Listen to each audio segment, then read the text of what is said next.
सभी प्रभु प्रेमियों को मेरा प्यार भरा राधे राधे। देव उठनी एकादशी, तुलसी सालिग्राम विवाह। कई लोगों ने ये भी मन में भाव रहते हैं कि देवताओं को उठाए कैसे जाते हैं। नारायण भगवान जो 4 महीने विश्राम करते हैं, उन्हें उठाने की क्रिया क्या है।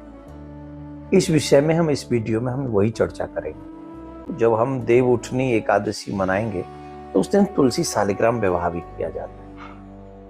तुलसी सालिग्राम विवाह के विषय में हम बाद में बताएंगे।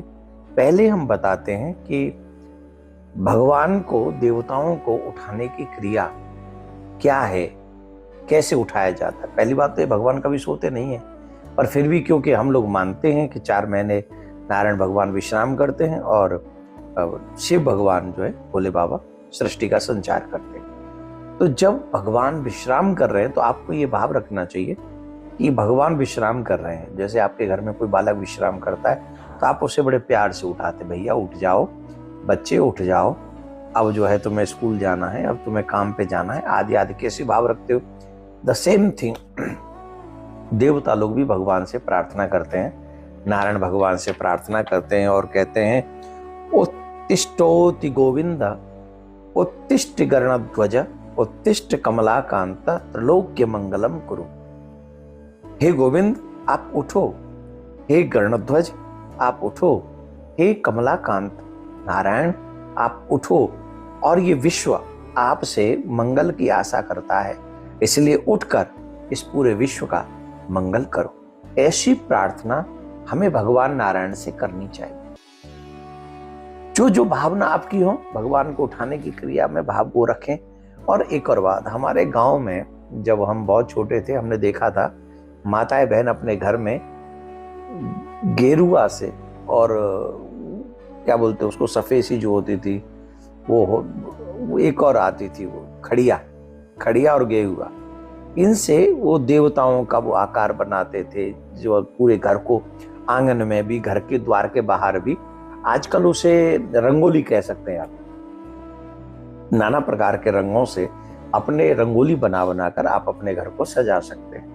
और ये भाव रखे कि भगवान आज विश्राम में से उठेंगे, भगवान हमारे घर में पधारेंगे, और भगवान हमारे घर में पधारेंगे इसलिए अपने घर को रंगोली से, प्रमुखतः द्वार पे अवश्य रंगोली बनाएं और आंगन में रंगोली बनाएं अगर घर का आंगन है, और उसके बाद मंदिर में जरूर रंगोली बनाएं। भावना पे ही सब कुछ टिका है, पूरा विश्व भाव पे टिका है, परमात्मा भाव पे टिका है। तो हमारे मन में ये भाव रहना चाहिए कि नारायण भगवान आज उठेंगे और हमारे घर पधारेंगे। और जब आप उन्हें उठाने के लिए बार बार प्रार्थना करें, हे गोविंद आप उठो, हे गरुड़ध्वज आप उठो, फिर अपने घर में, मंदिर में भगवान को उठाएं और उसके बाद में उनका अभिषेक करें।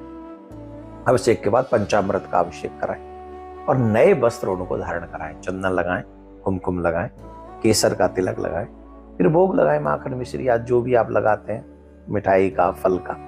प्रयास ये करें बाजार की मिठाई से बढ़िया आप अपने घर में कोई मिठाई बनाएं, कुछ नहीं तो खीर बना लें, हलवा बना लें, और हलवा पूड़ी का भोग नारायण भगवान को लगाएं, केला का भोग लगाएं, जो भी स्वाद आप अच्छे से मीठा बना सकते बनाएं।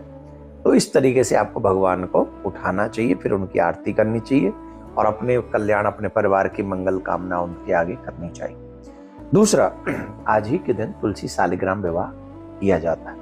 लोग कहते हैं कि तुलसी सालिग्राम विवाह में हम क्या करें, हमें क्या करना है। देखो, सबसे बड़ी बात, जिनके बेटी न हो उन्हें निश्चित अपने जीवन में एक बार तुलसी सालिग्राम विवाह करना चाहिए। संपन्न है तो हर साल करो, अगर संपन्न नहीं हो तो जीवन में एक बार तुलसी सालिग्राम विवाह अवश्य करना चाहिए। अब उसमें विधान यह है कि जो खर्चा हम अपनी सामर्थ्य अनुसार अपनी बेटी के विवाह में करते, वही खर्चा डुक्टो सेम, वही लोगों को बुलाना, उनको भोजन कराना, फिर अपनी बेटी समझ के वृंदा जी को, तुलसी जी को, उनके लिए वो दान दहेज देना जो हम अपनी बेटी को लेकर करते हैं। तो सामर्थ्य अनुसार वही उत्सव मनाना चाहिए।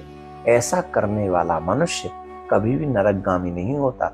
जो अपने जीवन में तुलसी सालिग्राम विवाह कराता है उसका डायरेक्ट संबंध परमात्मा से जुड़ता है, और जिनका संबंध परमात्मा से डायरेक्ट जुड़ गया तो क्या वो नरकगामी होगा। इसलिए जीवन में अगर बेटियां हैं भी तो भी जीवन में एक बार सालिग्राम विवाह, तुलसी सालिग्राम विवाह करें, नहीं है तो अवश्य करें। और अपना भाव रखकर तुलसी शालिग्राम विवाह अब भगवान नारायण आपका मंगल करें, आपका कल्याण करें, ऐसी प्रार्थना आपके लिए करता हूँ। राधे राधे।